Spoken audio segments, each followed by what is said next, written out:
Steel cutout breakfast. Recovering from COVID. One of the new sort of effects I'm having as I'm recovering is just a lot of phlegm in my throat. Like after all the other symptoms have gone away. So just being grateful for that. Like, okay, well, that's not that serious. And I looked it up. Like post-COVID phlegm, it's very common. It'll probably go away. But still maintaining my health and all that, and still get a little bit of the wooziness and stuff. Not fatigue, but it's like the sort of sense of depersonalization, like derealization that I'm guessing comes from inflammation of the brain after your immune system responds so strongly. And I slept like 12 hours last night. Oh yeah, first, I'm not putting in fruit, I'm putting in my oatmeal, 44 grams. So yeah, a lot of phlegm in my throat.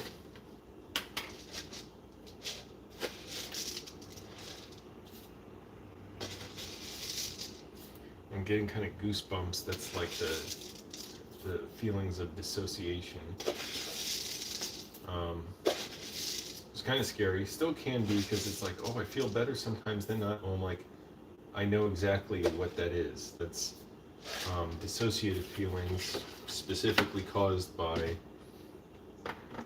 most likely. This part I don't know, but it's dissociative feelings most likely caused by inflammation of the brain, which is common. It's not harmful. It does go away after your immune system has released so many powerful chemicals to deal with the COVID infection, and it goes away in time. It's already been going away. So last night was the first night I was actually able to watch a movie since these like dissociative symptoms started coming in. I watched half of Tokyo Godfathers. I saw that movie in like 2005 or 4. Didn't think much of it, but now I'm watching it again and I'm enjoying it more. So enjoying more of that. Got my green matcha tea with ginger root I boiled and cinnamon sticks. So I'm still doing everything very, very health conscious. Not just health conscious, specifically for the best health results, like anything I can add, so for my health, my immunity. Because even though I'm feeling relatively good, I'm still, fighting the COVID infection. And I'm taking it real slow as far as when do I start exercising, because I was thinking about that. And I looked up, the possible downsides of exercising too hard, which it could damage your heart and stuff. So it's like, okay, good, no rush. I've just been going for walks, not even brisk walks, just, walks and being in the sun. And just going to kind of try and keep that up. And when I get back to work, I'm not going to ride my bike right away. I'm going to take the bus for, I think, at least a week. One doctor, it was an Indian news broadcast, said wait 4 to 6 weeks to exercise hard. That may not be a bad idea. I don't know. I'm going to have a phone appointment with my primary care physician. Finally figured out who they are through my crappy insurance tomorrow, and just ask them about this stuff, see what they say, their experience and all that.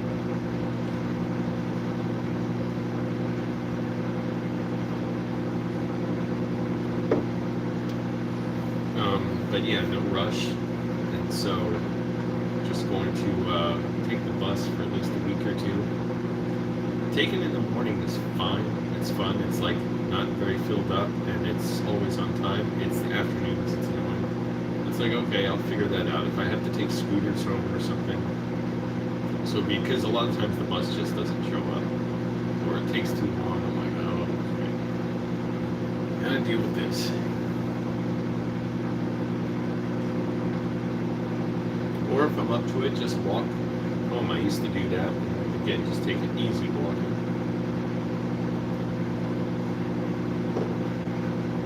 So yeah, COVID, even a mild case, is a hell of a thing to deal with.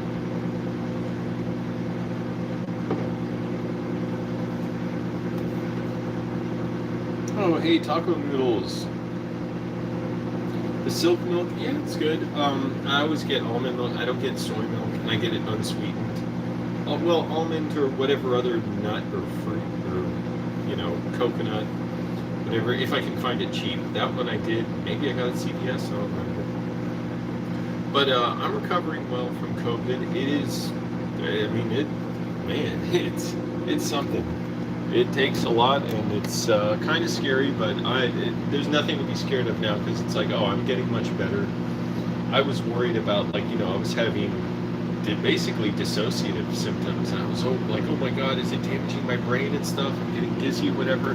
Well, I had a just whatever an EKG, because this one doctor said, okay, try getting an EKG just to rule out heart issues if you're having dizziness and stuff. EKG came back normal, thank goodness. And and then I learned other stuff, and basically it just seems like the brain is inflamed when your immune system goes haywire, and it can cause feelings of dissociation. And I don't want to, I'm almost out of protein powder in this one, but I have more protein powder.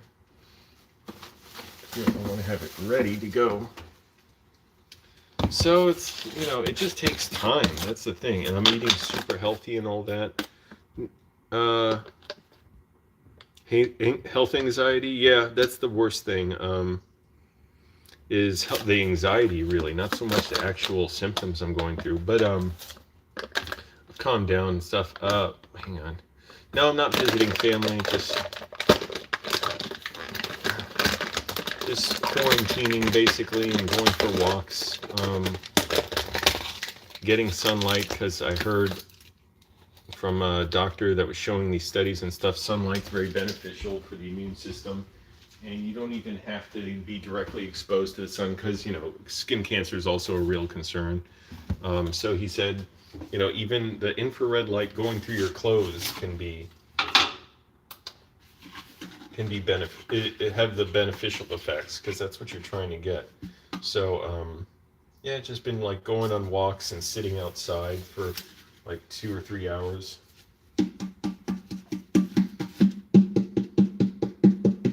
and just recognizing the fact, okay, I'm still recovering. That's why I'm not just 100%, but I'm getting much better. Each day I see the progression. Right now I have phlegm, a lot of phlegm in the back of my throat. So that's kind of new the last few days. And it kind of again, everything makes me concerned. And, I look it up, it's oh, tons of people get it. It's normal. It probably goes away with most people. I was looking at what doctors were saying. People were posting on doctor website, message boards. And some doctors said different things, but no, I'm not following that exercise regimen. It's very important for me not to now, because I don't know, how much my body's trying to battle the COVID still. Even though I'm not having the respiratory issues or anything, I'm still, infected, and it takes a while to fight off. So no, I'm letting my body use its energy towards fighting the COVID. And I don't want to risk, heart damage if it's gonna put my strain on my heart right now. So no rush. I've just been taking walks.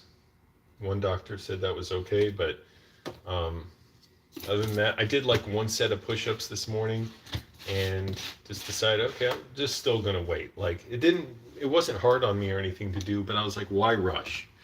So no, definitely not exercising.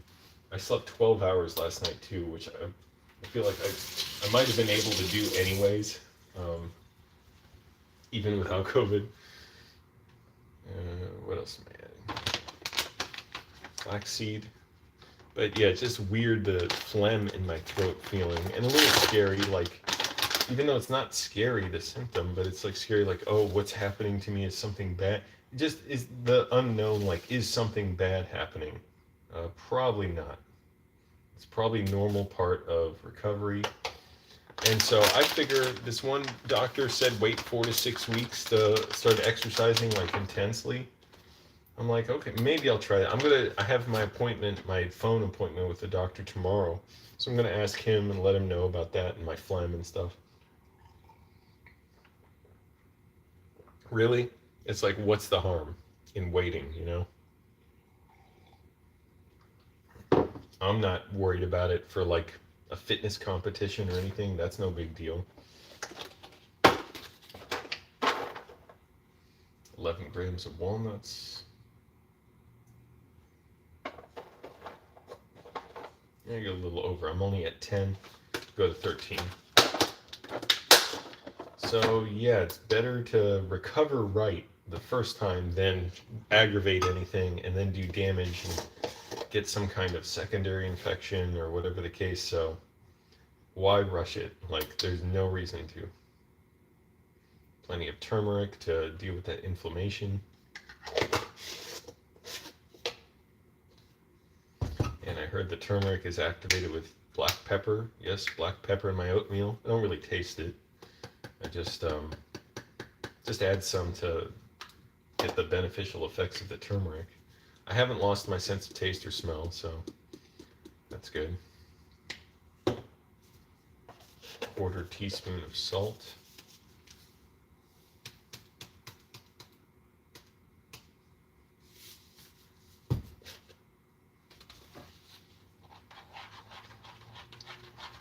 And just trying to keep a good mood, keep my mind active. Like, I enjoy just watching programs, and which for a while was kind of hard because, you know, I had such like sort of dizziness, kind of, not like I was going to fall over, but a feeling like it, like basically dissociative feelings.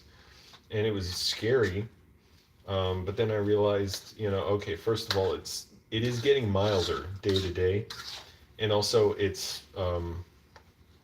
I'm guessing in all likelihood, what I read this one neurologist say, is that all kinds of the brain fog symptoms are caused by inflammation in the brain when your immune system goes haywire and just releases so many chemicals to fight this infection.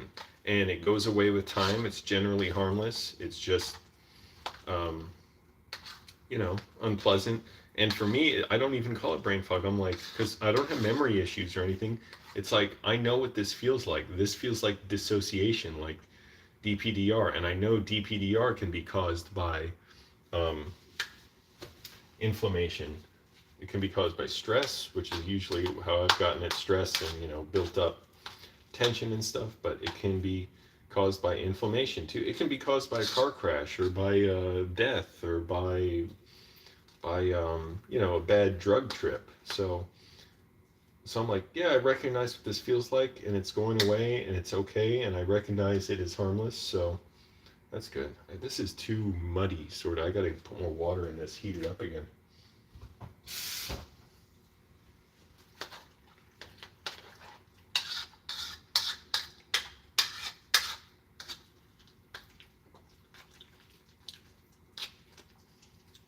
But it's getting better every day. Like, I'm better able to read. Like, at first, trying to read my Sherlock Holmes novel, I was like, ooh. It was like, ooh, like having goggles on underwater trying to read. Or like being car sick and trying to read. It was like, oh, this is too much. Now it's much better. So I'm still recovering, but that's a good thing. But just what a horrible disease to like have unleashed on the world.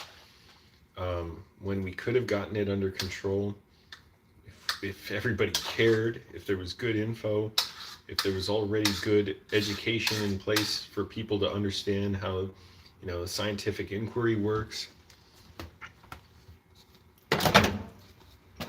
And if Facebook wasn't so horrible for spreading misinfo and all those other social media sites. Yeah, sleep, very important. So I'm just trying to, take it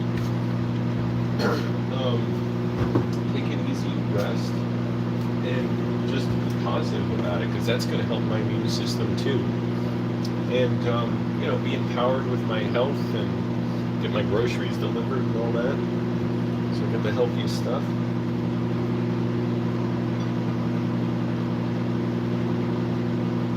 Got my literally ginger root I put in here. I cut up some ginger root and cinnamon sticks, and then green matcha tea. So I'm trying to have like the best, regimen possible, and just rest and recovery is important. So if it takes a month, it takes a month. I don't know if I'll be like out for a month, but what I mean is, if it takes a month for all the symptoms to go away, and I've known people who went through stuff like that. One guy, he had lost his taste and smell for 2 months, and he came back. Another guy, he just said he was just like out for like I think about a month, and he still had that brain fog for a while. He said he couldn't read either, and it went away. And that was before the vaccines were out, so he wasn't vaccinated. And just other people, they have it.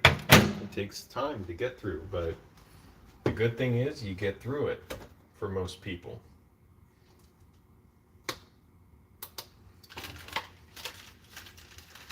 So, every time I think, oh, I thought I was better.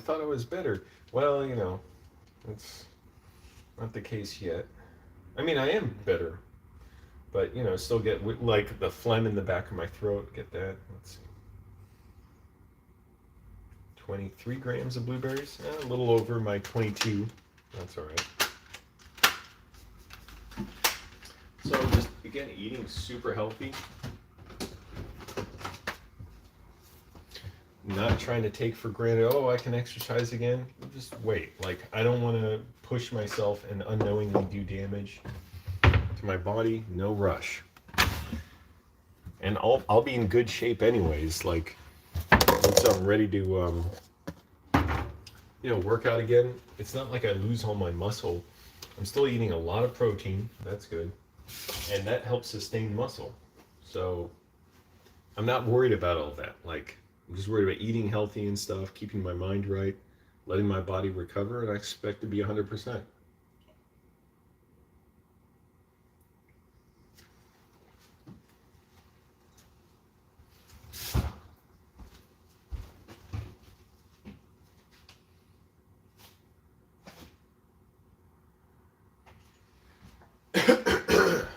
Yeah, got that phlegm in the back of my throat.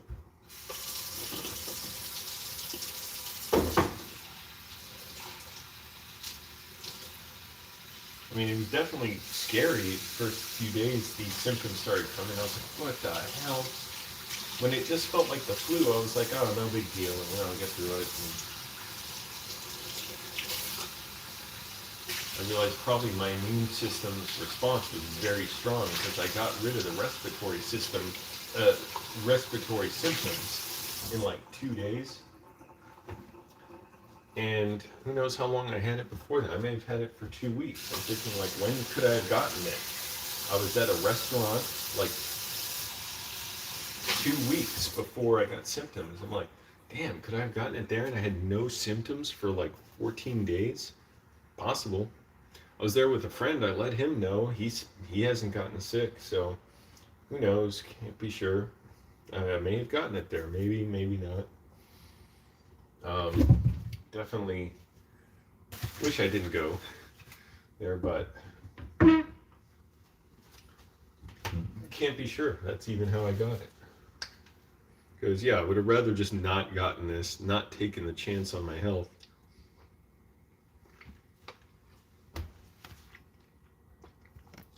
That even a mild case poses.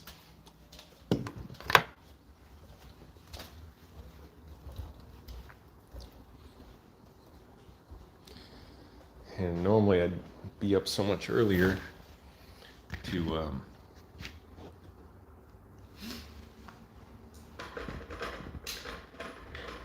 have my breakfast, but like I said, I was fine with sleeping 12 hours. I mean, I got up to go to the bathroom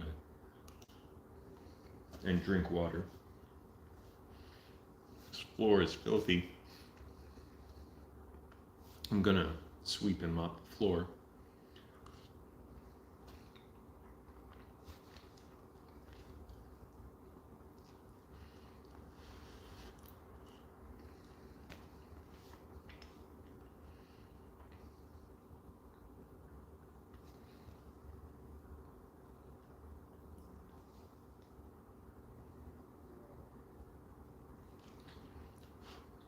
Moist Andy thinks he has the Ebola virus. I'm like, you may have COVID, man. You not need to go to a doctor.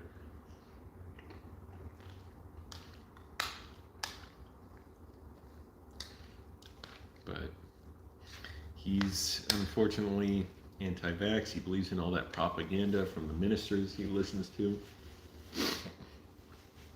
And yeah, he's not getting treatment or going to a doctor. He does eat healthy.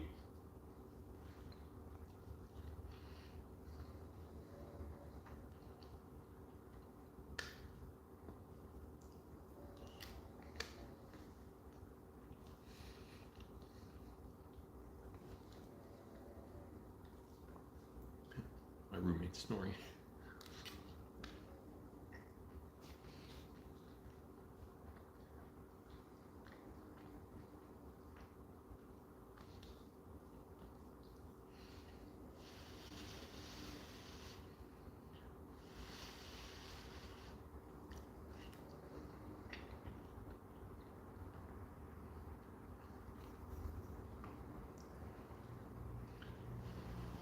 It's just too bad how hard it is to find good information about, like,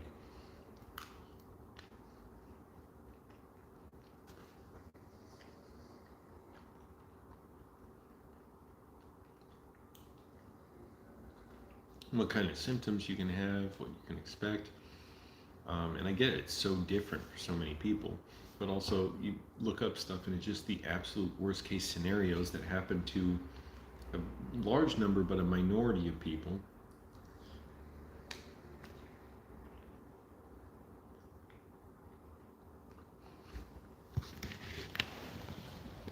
My mom, she watches Fox News. She, listen to this garbage. She said, have you tried hydroxychloroquine? I'm not trying that.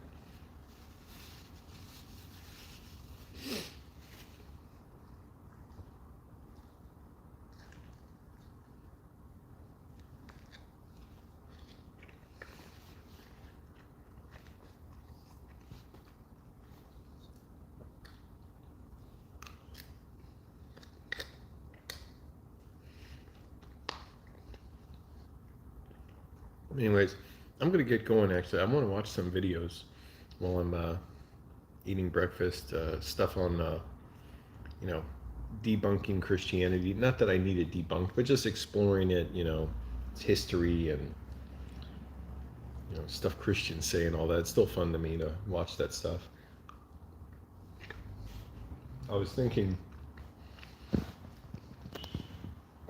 when I got COVID, how absolutely nothing could feel more vacuous and hollow than the Christian promises of a God helping you, saving you. I'm like, this is so shameful, like shameless, that you peddle this stuff to people who throughout history have been sick, have been without hope, have lost people or have faced death, and like you peddle this stuff as hope to them. It's just it's so sickening, and like the fakest, was like just chauvinistic thing of here's the truth. Oh, I have no way of knowing if it's true, but here, and it's absolute nonsense, and it's disgusting, and the imagery and iconography is ugly. Even I don't even like a lot of that from Christianity.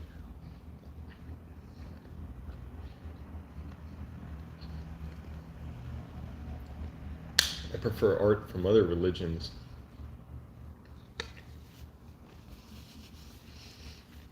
Anyways, and it doesn't even offer good lessons. Like, yeah, some stories can be kind of interesting from the Bible. A lot of it's just such junk, and the whole, like, everything about it. All right. Hey, be safe, be well, everyone. Mask up. Let's end this plague. Get vaccinated. When I'm able to get the bivalent, I guess, booster or whatever, I'm going to try and get that. Yeah.